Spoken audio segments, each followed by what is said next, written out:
Would you believe me if I told you that Toyota is an innovator when it comes to family sedans? Perhaps not. You might instead say the Ford Fusion with its dramatic looks, or the Hyundai Sonata with its turbocharged engines. Regardless, Toyota is staking its claim to the innovation title.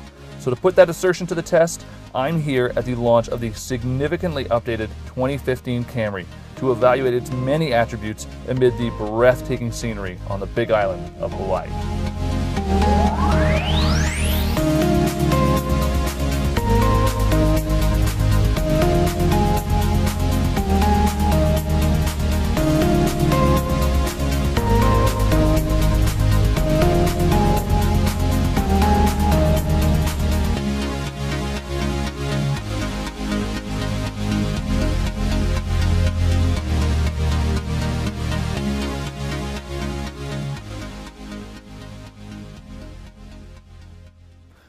Okay, enough of the epic shots and dramatic music. This is a Camry after all. It's the dictionary definition of sensible driving.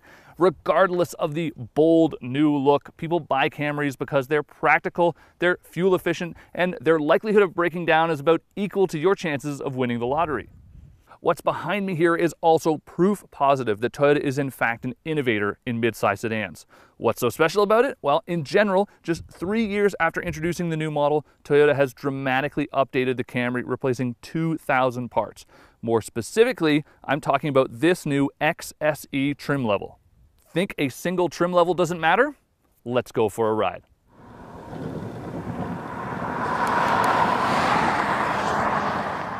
So 3 years ago, when Toyota rolled out the new Camry model, they introduced an SE trim level. Now, I vividly remember driving it and recommending that exact trim.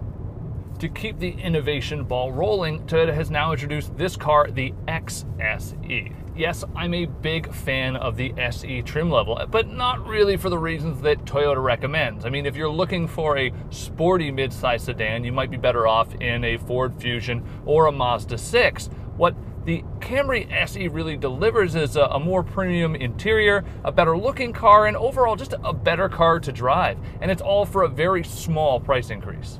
In fact, it starts at less than $1,000 more than a base Camry. Now, if you do want the XSE, you're gonna have to pony up a bit more than that.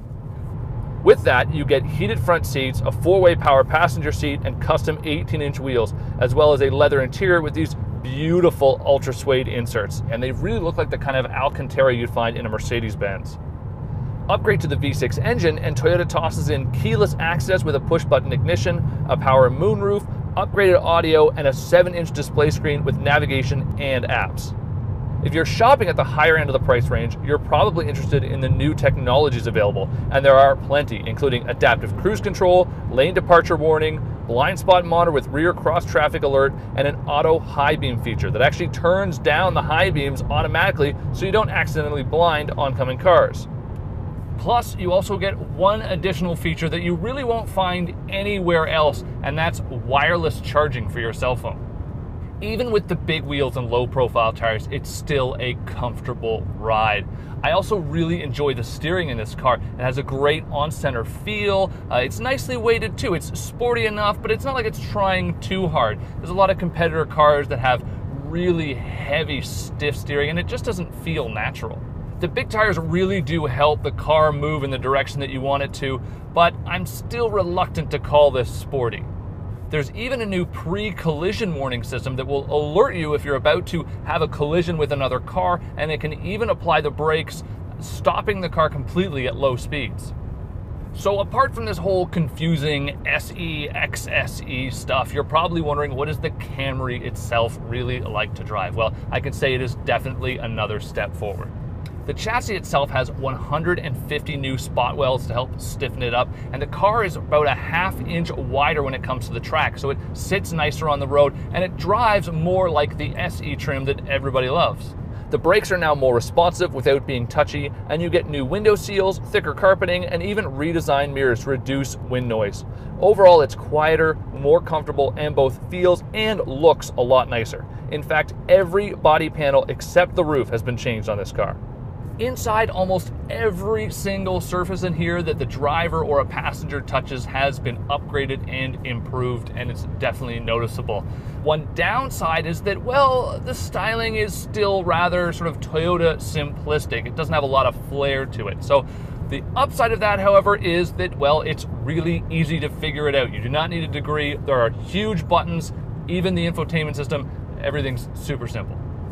One modern feature I do really like is a new 4.2-inch display screen which sits right between the two main gauges, and that comes on every model except the base one. Sadly, there is one area where Toyota is not innovating when it comes to the new Camry, and that is under the hood. It's the same old engines that we've been seeing for years now. There's the same old 6-speed transmission too, when some rivals have as many as 9 gears, and even Honda has made the switch to a more fuel-efficient CVT. Though I really do love this feeling of a proper automatic. You never have to wonder what it's going to do, it just works. All that means is that fuel economy is unchanged, and that is not a good thing, especially in such a highly competitive segment. The Camry is about 1 mile per gallon average off both the Sonata and the Fusion, and it's actually 3 miles per gallon off both the Altima and the Accord. Speaking of fuel economy, one really can't review the Camry without discussing the Camry Hybrid, and surprise, there's a Camry Hybrid SE model now. Unlike a lot of hybrids, it's got a respectable 0 to 60 time of 7.6 seconds, and it gets 41 miles per gallon combined. For just about $1,000 more than it costs to get into a base Camry Hybrid, you can get the SE model, and it gives a nice stepping stone for those who don't want to pony up all the cash to go up to the Hybrid XLE.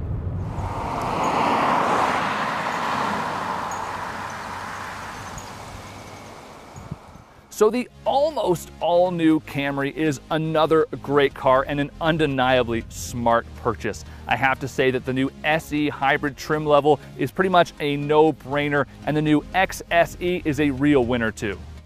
Before, if you wanted to move up a level, you could only get the XLE, which has more features but wasn't nearly as nice to look at, sit in, or drive. While I would like to see more innovation under the hood of the new Camry, I have to say that Toyota has done a tremendous job at making sure that its top seller is at the top of your car shopping list.